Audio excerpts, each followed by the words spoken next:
Print ಹಾಕ್ಲಿಕ್ಕೆ ಸಾಧ್ಯ ಇಲ್ಲ ಅಂತ ಕವಿಗಳು ಇಲ್ಲಿದ್ದಾರೆ. ಏನೋ ಒಂದು ಕಾಲದೇವ ಸಾಹಿತ್ಯ ಸಮ್ಮೇಳನದಲ್ಲೇ ಗೌರವಿಸ್ತೀವಿ, ಒಂದಿಷ್ಟು ಮಾತಾಡ್ಸ್ಲಿಕ್ಕೆ ಕೊಡ್ತೀವಿ, ಒಂದೆರಡು ಬುಕ್ ಕೊಡ್ತೀವಿ, ಮ್ಯಾಲೊಂದು ಊಟ ಕೊಡ್ತೀವಪ್ಪ.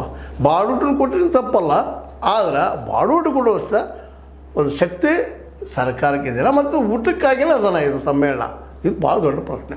ಹೌದು, ಆಹಾರದಿಂದ ಬದುಕಿದ್ರು ಮನುಷ್ಯ, ಊಟ ಕೊಡಬೇಕು, ಆದರೆ ಬಾಡೂಟ ಭಾಳ ಖರ್ಚಾಗ್ತದೆ. ಒಂದೇನು ಕೊಡ್ತಾ ಇದ್ದಾರೆ ಬಂದವರಿಗೆಲ್ಲ, ಅವ್ರ ಕಡೆ ಒಂದಿಷ್ಟೆಲ್ಲ ಲಂಸಮ್ಮು ತೊಗೊಂಡು ಮಾಡ್ತಾಯಿದ್ದಾರೆ, ಅದೇನೂ ಇರಲಿ.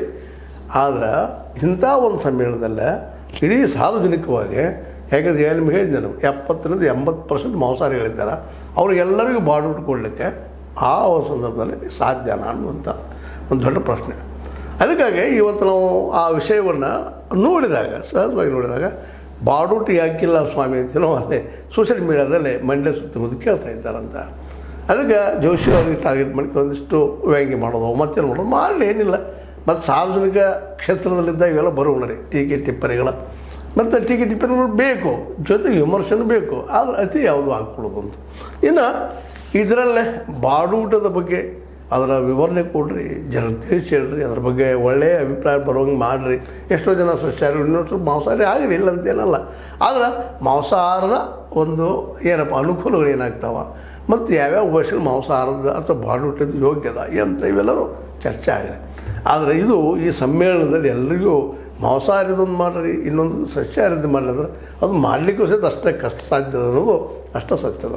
ಅದಕ್ಕಾಗಿ ಈ ಒಂದು ಸಂದರ್ಭದಲ್ಲಿ ಇಂಥ ಒಂದು ಚರ್ಚೆ ಮಾಡೋಕ್ಕಿಂತಲೂ ನಮಗೆ ಮಾಡಬೇಕಾಗಿದ್ದ ಚರ್ಚೆ ಏನಪ್ಪ ಅಂತಂದ್ರೆ, ಇಲ್ಲ ಕೊಂಡು ಓದುವಂತಹ ನಮ್ಮಲ್ಲಿ ಸಂಸ್ಕೃತಿಯನ್ನು ಬೆಳೆಸಬೇಕಾಗ್ಯದ.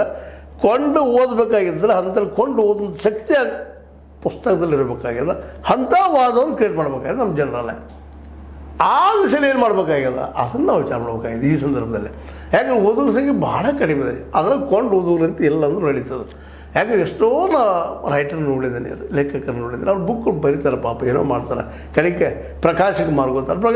ಪ್ರಕಾಶಕರು ಏನು ಮಾಡ್ತಾರೆ ರೀ, ಸರ್ಕಾರ ಹಿಡ್ಕೊಳ್ತಾರೆ, ಗ್ರಂಥಾಲಯ ಹಿಡ್ಕೊಳ್ತಾರೆ, ಅಲ್ಲೇನು ಕಮಿಷನ್ ಹೊಡ್ಕೊಳ್ತಾರೆ, ಮಾಡ್ಕೊಂಡು ಆ ಪುಸ್ತಕಗಳು ಅವ್ರ ಮನುಷ್ಯ ಬಂದಾಗ ಮಾರ್ಕೊಳ್ತಾರೆ.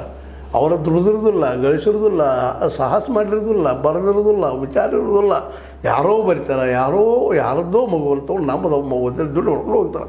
ಕವಿಗೆ ಏನು ಕೊಡ್ತಾರೆ ರೀ, ಒಂದು ಶಾಲು ಹೊದಿಸ್ತಾರೆ, ಮ್ಯಾಲೊಂದು ಮೈಸೂರು ಟೋಪಿನೋ ಉತ್ತರ ಕರ್ನಾಟಕದ ಟೊಪಿಗೋ ಹಾಕಿ ಕಳಿಸಿಬಿಡ್ತಾರೆ, ಒಂದು ಮಾಲೆ ಹಾಕಿ, ಹೋಗಪ್ಪ ಭಾಳ ಚೆನ್ನಾಗಿ ಕಾಣ್ತೀನಿ ಅಂತ.